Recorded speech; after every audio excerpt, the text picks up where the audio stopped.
Chapter number 4, मुस्लिम उम्मत या मौजूदा उम्मत मुस्लिमा के 1400 साल तारीख के 4 अदवार। इमाम तिरमिज़ी रहमतुल्लाह अलैह ने हज़रत अब्दुल्लाह बिन अमरू बिन आस रज़ी अल्लाह तआला अन्हु से रिवायत किया है कि नबी करीम सल्लल्लाहु अलैहि वसल्लम ने इरशाद फरमाया कि मेरी उम्मत पर भी लाजमन वो तमाम हालात वारिद होकर रहेंगे जो बनी इसराइल पर वारिद हो चुके हैं, हूबहू बिल्कुल ऐसे जैसे एक जोड़ी की एक जूती दूसरी जूती से मुशाबे होती है। अब से लगभग 18 बरस कबल इन सुतूर का राकिम मस्जिद खिजरा समनाबाद में एतिकाफ की हालत में उम्मत मुस्लिमा के माजी हाल और मुस्तकबिल के बारे में गौर कर रहा था कि अचानक ये हदीस मुबारक जहन में बिजली की तरह कूद गई और उसने वो बईना और वो काम किया जो एक बहुत बड़े खजाने को खोलने के लिए एक छोटी सी चाबी करती है। चुनांचे फौरन उम्मत की 1400 साल तारीख का एक खाका नोश्ता दीवार की तरह निगाहों के सामने आ गया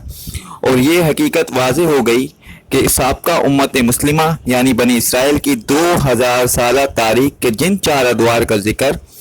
सूरह बनी इसराइल की इब्तिदाई चंद आयात में हुआ है वो एक एतबार से खुद उम्मत मोहम्मद सल्लल्लाहु अलैहि वसल्लम की 1400 साल तारीख का पेश की बयान है। इससे जहां इस हदीस मुबारक की अजमत का नक्श दिल पर कायम होता है, वहीं इस हदीस नबवी सल्लल्लाहु अलैहि वसल्लम की हक्कानियत भी मज़ीद मुनकशिफ हुई, जिसमें रसूल करीम सल्लल्लाहु अलैहि वसल्लम ने कुरान हकीम के बारे में फरमाया, इसमें तुमसे पहले के लोगों के हालात भी दर्ज हैं और तुम्हारे बाद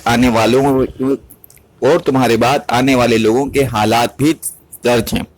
और तुम्हारे माबेन रोनुमा होने वाले जुमला-ए नज़ाआत का फैसला भी मौजूद है।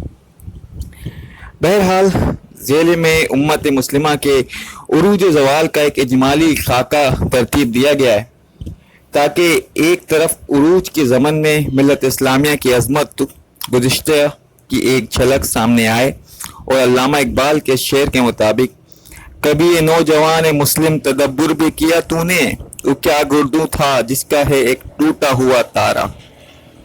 मुसलमान नौजवानों को मालूम हो कि एक वक्त वो भी था जब अरब अफवाज जिब्रेल्टर यानी कि जिब्रे तारीख से शुमाल मशरिक की जानिब बढ़ती हुई फ्रांस के एन कल्ब में जा पहुंची थी और फिर एक वक्त वो भी आया जब तुर्क अफवाज यूरोप को रोनती हुई वयाना के दरवाज़ों तक पहुंच गई थी।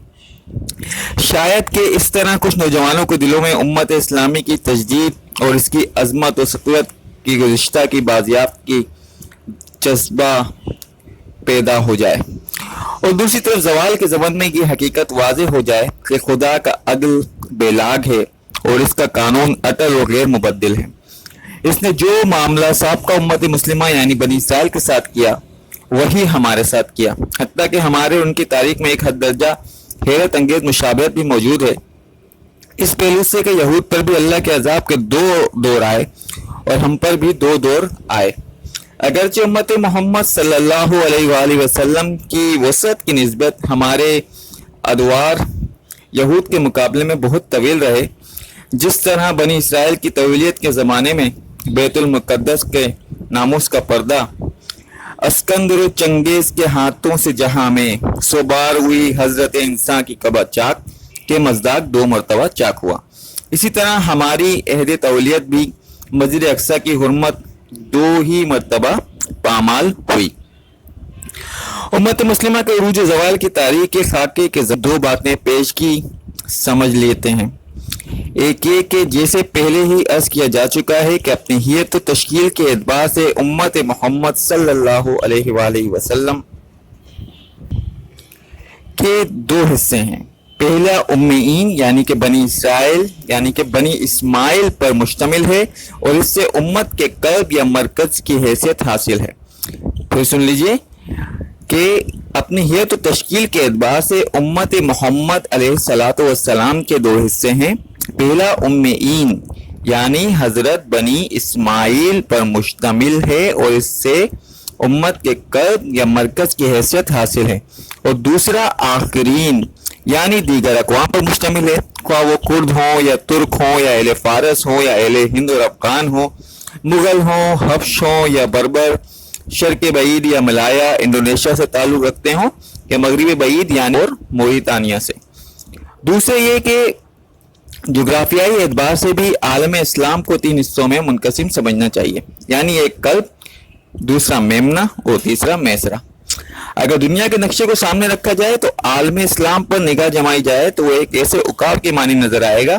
جو اپنے دونوں بازوؤں کو پوری طرح پھیلائے محو پرواز ہے۔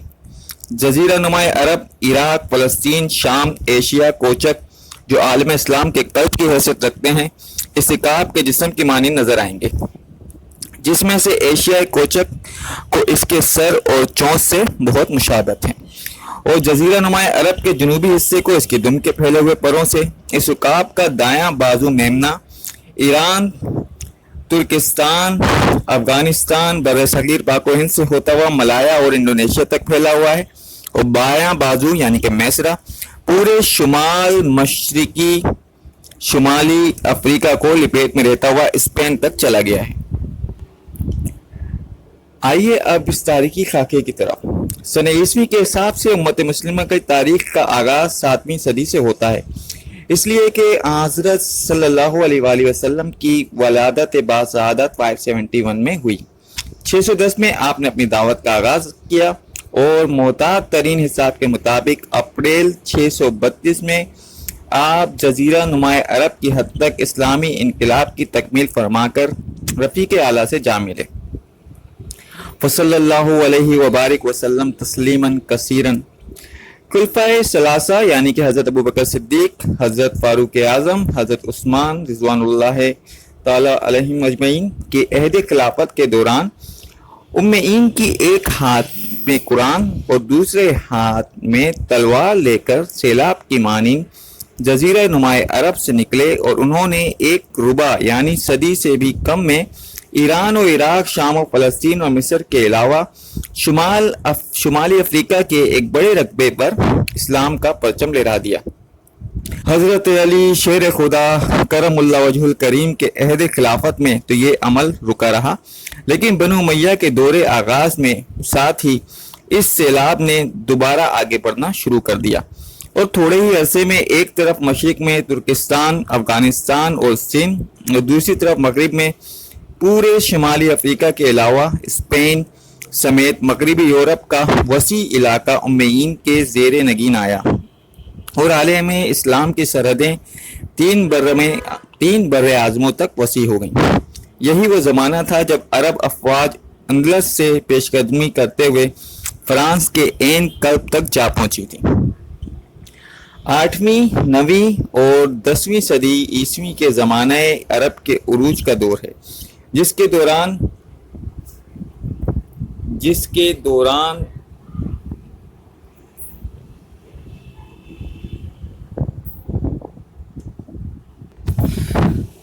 اسلام کی سرعلمداری اور عالم اسلام کی سیادت دونوں امیین کے دو اہم شاخوں یعنی بنی امیہ اور بنی عباس کے پاس رہیں، اور روئے ارضی کے ایک بہت بڑے حصے پر ان کے دین و مذہب، ان کی تہذیب و تمدن، ان کے علم و فنون اور ان کی شان و شوکت کا سکہ رواں ہوا۔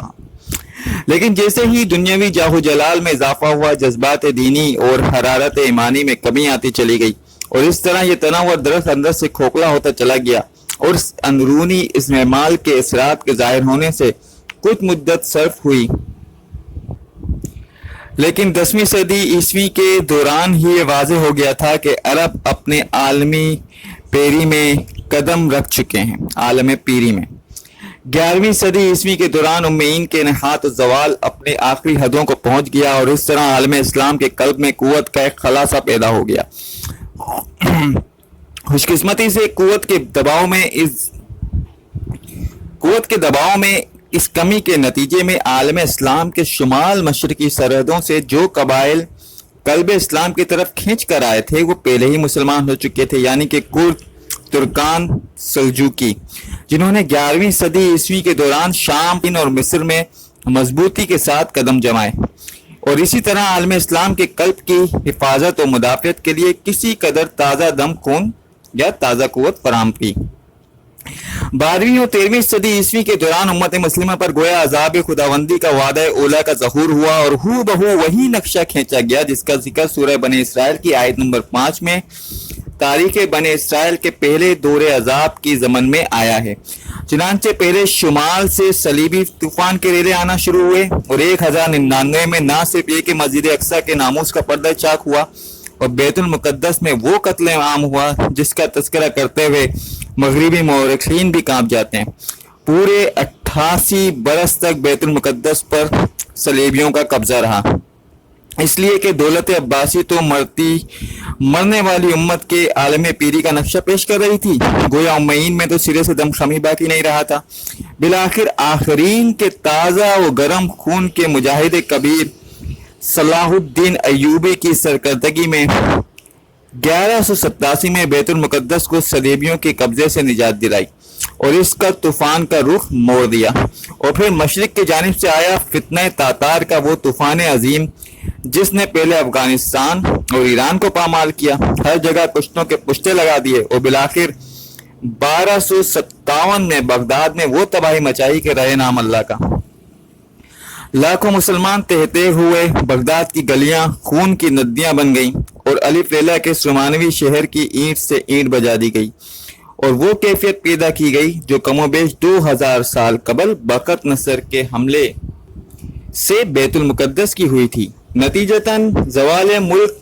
मुस्तसिम अमीरुल मोमिनीन के साथ खिलाफत अब्बासी का टमटमाता हुआ चिराग बिल्कुल ही गुल हो गया। और ना सिर्फ ये कि उम्मत मुस्लिमा पर अजाब खुदावंदी का ये पहला दौर तकमील को पहुंचा, बल्कि कम अज कम उम्मयीन की हद तक तो वो वईद भी पूरी हो गई जो रसूलुल्लाह सल्लल्लाहु अलैहि वसल्लम ने आयत नंबर 38 की सूरह मोहम्मद में आयत नंबर 38 में वारिद हुई थी कि अगर तुम पीठ मोड़ लोगे तो अल्लाह तुम्हारी जगह किसी दूसरी कौम को खड़ा कर देगा। चुनांचे वो तारीख इस्लाम की सियादत व क़यादत के मनसब से माजूल कर दिए गए। 2 साल बाद यानी 1260 में इस तूफान का रुख भी आखरीन ने ही फेरा, जिससे कम अज कम इस्लाम का मगरिबी बाजू इसकी तज्जो ताकत इसके ताराज करने से, उनको बर्बाद करने से महफूज रह गया। 12वीं और 13वीं सदी ईस्वी के दौरान आलम इस्लाम का कल्ब गईनी यानी कि वही नक्शा पेश कर रहा था जिसको देखकर हजरत उज़ैर अलैहिस्सलाम की जबान से बेख्तियार ये अल्फाज निकल गए थे सूरह बकरा की आयत नंबर 259 के मुताबिक, कैसे जिंदा करेगा अल्लाह इसको मौत के बाद। लेकिन फिर उम्मत मुस्लिमा के लिए भी अल्लाह ताला की वही शान जाहिर हुई जिसका ज़हूर बनी इसराइल के हक में हुआ था, सिर्फ इस फर्क के साथ चूंकि साबका उम्मत मुस्लिमा एक ही नस्ल पर मुश्तमिल थी, लिहाजा इसकी निशात सानिया का ये अमल भी लामहला इसी नस्ल के अंदर वाक़ हुआ। लेकिन उम्मत मोहम्मद सल्लल्लाहु अलैहि वसल्लम के मामले में ये मजबूरी ना थी, लिहाजा यहाँ तजदीद मिल्लत का ये काम आखरीन की मुख्तलिफ अक़वाम से लिया गया। हे आया फितने तातार के अफसाने से पासबा मिल गए काबे को सनम खाने से के मुताबिक ना सिर्फ ये कि खुद उन्हीं का तरकाने चंगेजी का बहुत बड़ा हिस्सा इस्लाम ले आया जिनके हाथों आलम इस्लाम पर होलनाक तबाही आई थी, बल्कि इन्हीं के कबील के वैशी कबाइल में से 2 कबीलों को ये तौफीक हुई कि वो हल्का बगोश इस्लाम हो गए और इनमें से एक यानी तुर्कान तैमूरी ने हिंदुस्तान में एक अजीम शान मुस्लिम सल्तनत की बुनियाद रखकर आलम इस्लाम के दाएं बाजू की तोसी की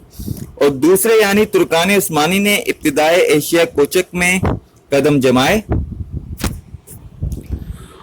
और फिर रफ्ता रफ्ता इस अजीम शान मुसलमान मुमलिकत की बुनियाद रखी जिसने एक तरफ पूरे मशरकी यूरोप पर अपनी बालादस्ती का सिक्का जमाया, यहाँ तक कि एक मौके पर इटली के दरवाजे तक भी दस्तक दी और दूसरी तरफ शुमाली अफ्रीका समेत पूरे आलम इस्लाम के कल्ब की हिफाजत और सयादत की जिम्मेदारी निभाई, यहाँ तक कि खिलाफत का भी एहिया किया और इसी तरह गोया आलम इस्लाम के कल्ब की अजमत व सक़वत गुज़िश्ता भी पूरी तरह लौट आई,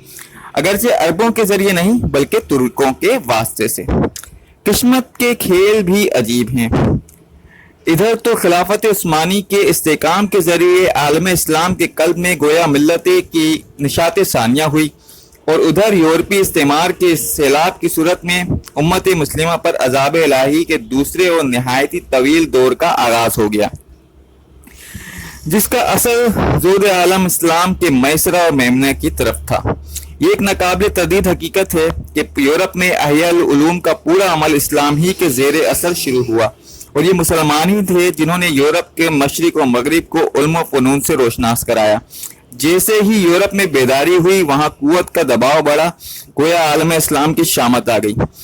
یورپ مشرق و مغرب دونوں طرف سے مسلمانوں کو شکنجے میں جکڑا ہوا تھا، یعنی مشرق میں عذاب کے وعدہ اولا کے بعد سات شانیہ کا عمل ظاہر ہو چکا تھا، اور عظیم سلطنت عثمانیہ عالم اسلام کے قلب کی محافظ سنتری کی حیثیت سے کھڑی تھی۔ البتہ مغرب میں اب دولت ہسپانیہ مرنے والی امتوں کی عالم پیری کا نقشہ پیش کر رہی تھی، لہذا جرم ضعیفی کی سزا مرگ مفاجات کے مصداق یورپی استعمار کا اولین شکار وہی بنی، اور 15ویں صدی عیسوی کے دوران اس عظیم سلطنت کا کلا کما ہو گیا، یہاں تک کہ 1492 میں سقوط غرناطہ کے بعد تو بینہ وہ صورتحال پیش ہو گئی جس کا نقشہ قرآن مجید میں عذاب استحصال کا نوالا بننے والی قوم کی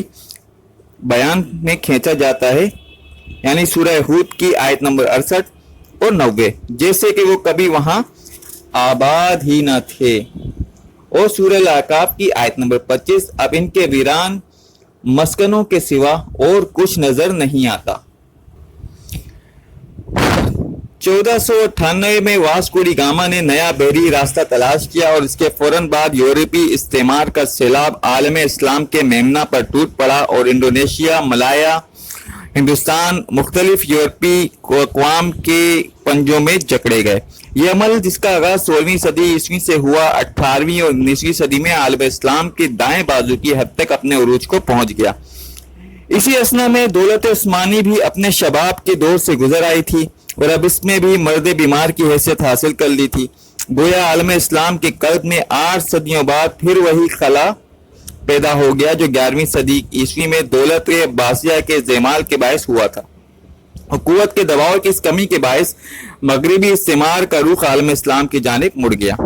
عالم اسلام کے قلب پر اللہ تعالیٰ کے عذاب کے اس دوسرے دور کا آغاز 20ویں صدی کے شروع میں ہو گیا تھا۔ چنانچہ پہلی عالمگیر جنگ کے خاتمے پر جب دنیا کا نیا نقشہ سامنے آیا تو عظیم دولت عثمانیہ سمٹ کر ایشیائے کوچک میں محدود ہو گئی، اور شمالی افریقی سمیت پورا عالم عرب چھوٹے چھوٹے ٹکڑوں میں منقسم ہو کر مختلف یورپی اقوام کے براہ راست زیر نگیں ہو گیا یا بالواسطہ محکوم ہو گیا، اور ہو بہو وہی کیفیت پیدا ہو گئی جس کی خبر صادق رسول صادق و مصدوق محمد صلی اللہ علیہ وآلہ وسلم نے ان الفاظ میں دی تھی، یعنی ایک زمانہ ایسا آئے گا کہ اقوام عالم نے ایک دوسرے کو تم پر ٹوٹ پڑنے کی اس طرح دعوت دیں گی جیسے کہ دعوت طعام کھانے والے ایک دوسرے کو دسترخوان کی طرف بلاتے ہیں۔ اسی طرح بحیثیت مجموعی امت مسلمہ پر اللہ تعالیٰ کے عذاب کا دور ثانی اس صدی کے ربع میں اپنے نقطہ عروج کو پہنچ گیا کہ جب پورا عالم اسلام مغربی استعمار کے ناپاک شکنجے میں جکڑ لیا گیا۔ اگرچہ خاص امین کے حق میں وعد الآخرہ کی وہ مکمل صورت جو سورہ بنی اسرائیل کی آیت نمبر 7 میں بیان ہوئی تھی کہ تقریباً نصف صدی بعد 1967 میں ظاہر ہوئی، جب اللہ تعالیٰ نے انہیں ایک مغلوب و ملعون قوم کے ہاتھوں ایک شرمناک اور ذلت آمیز شکست دلوائی، اور عربوں کے عہد تولیت کے دوران ایک بار پھر مسجد اقصی کی حرمت پامال ہوئی اور بیت المقدس ان کے ہاتھوں سے نکل کر یہود کے قبضے میں چلا گیا، اور اللہ ہی بہتر جانتا ہے اس بار یہ قبضہ کتنا طویل ہوگا۔ اس داستان کا المناک ترین باب یہ ہے کہ مغربی استعمار میں امت مسلمہ کی وحدت کو پارا پارا کر دیا، اور اس صدی کے آغاز میں نسلی اور علاقائی عصبتوں کے وہ بیج مسلمان اقوام کے دلوں میں بو دیے جو ابھی تک پھرپھرا رہے ہیں۔ چنانچہ پہلے انہوں نے عربوں کو ترکوں کے خلاف ابھارا، نتیجتاً عالم اسلام کا قلب دولت ہو گیا اور ان کی علامت یعنی خلافت کا بھی خاتمہ ہو گیا۔ پھر عالم عرب کو چھوٹے چھوٹے ٹکڑوں میں اس طرح تقسیم